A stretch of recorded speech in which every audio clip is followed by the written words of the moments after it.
unyaka u2022 siyabingelela. uNkulunkulu akakulonde kubusisa. Igama uPastor Ningi, kafushane udaba lwamaphupho. Inamba ikhona ungayifonela uma kunesidingo kuphela ngesikhathi esifanele noma kubalekile. Sibheka udaba lwamaphupho njengenjwayelo. Akuyona yokuqala ivideo, akusiyokugcina. uNkulunkulu akanilonde nonke nisubscribe ku-channel. Niqhubeke ke ni support i-channel engakwazi ukuthi ni support ngayo. Mina ke igama nguPastor Ningi. Sibheka la iphupho elikaNkululeko umkhwanazi uthi ke kuqonde ukuthini uphupha ke usanganelwa yikhanda. Kungasho into ehlukahlukene ukusanganelwa yikhanda, ukuphambana ngokwengqondo, ukusangana noma nje ukuhlanya. Yabona. 1. Uma uphupha uwuhlanya. Uphawu luvama ukuchaza ukuthi ungenze kunomuzwa wenjabulo njengamanje kepha abantu abakuqondi, noma ke umuntu oweneme njengamanje kodwa abantu abakuqondi, yabona, ngendlela mhlawumbe oweneme ngakhona, noma ke izathu ezibangela ukuthi wename, yabona. Number 2, uma uphupha uwuhlanya, uphawu ngabe lichaza ukuthi mhlawumbe impilo yakhe ihlangahlangene, noma ke impilo yakhe iphithene ngenxa ke yemimoya kwembethe wena, noma singathi thina wembethwe imimoya ebesidala ukuthi impilo yakhe ibe nokuhlangahlangana, ibe nokuphithana, uyabona. Number 3, uma uphupha uwuhlanya, uphawu kwesinye isikhathi oluye luchaze la ukwembathwa yidlozi elidinga ukuthi ke ulithwasele, uyabona. Yingakho phela ngokwesintu uma kuthiwa uyesangomeni noma ke uya kumuntu obonayo kuthiwa ke uya ohlanyeni noma ke usayobona uhlanya, ngoba kumuntu owembethwe imimoya noma umuntu oyisangoma noma umuntu omelaphi ngenxa yokwembathwa idlozi uyabizwa ngohlanya. So kungenzeka nawe uma uzibona uhlanya ngenxa ukuthi wembethwe idlozi elithile, mhlawumbe ngokuhamba kwesikhathi uzodinga futhi ke ulithwasele ngokuthi umuntu okhonzile nolandela futhi into zesintu.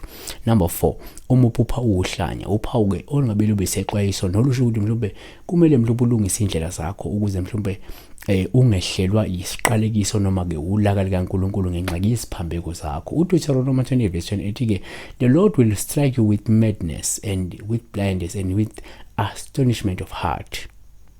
Yabo. Number 5, kuyenzeka futhi uma uphupha uwuhlanya kube uphawu oluchaza ukuthi ke uyisula, uyisiphukuphuku wena, noma abantu bakwenza isula noma bakwenza isiphukuphuku.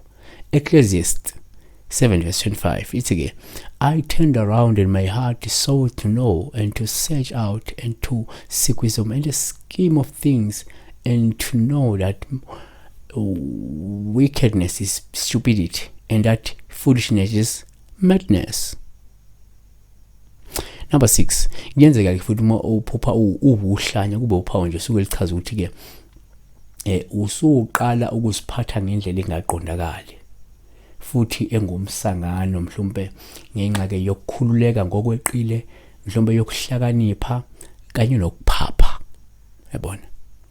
Ecclesiastes 10:13 uthi ke the beginning of the words of his mouth is foolishness and the end of his talk is mischievous madness. Number 7, kuyenzeka ke futhi singathi na uma uphupha uwuhlanya, uphawu ngabe lichazela ukuthi ke ungenzeka ukhungethwa ukudideka noma unokudideka njengamanje, noma ke uzoba nokudideka noma uzoba nokuphithana kwekhanda, mhlawumbe ke ngenxa ke yinkinga eziningi ezikukhungethe futhi ezingenaso isixazululo njengamanje noma esikhathini esizayo. uDeuteronomy 28:34 ithi ke you shall be driven mad by the sight of what you see. So kungenzeka njengamanje kunezinto eziningi esezikwehlele, yabona, eseyidala ukuthi ikhanda lakho libe nokudideka, ikhanda lakho libe nokuphithana ngenxa yokuthi ixazululo azikho zalezi zehlo ngezehle oyibonayo. Siyabonga ke, akusiyokugcina, akusiyoqala.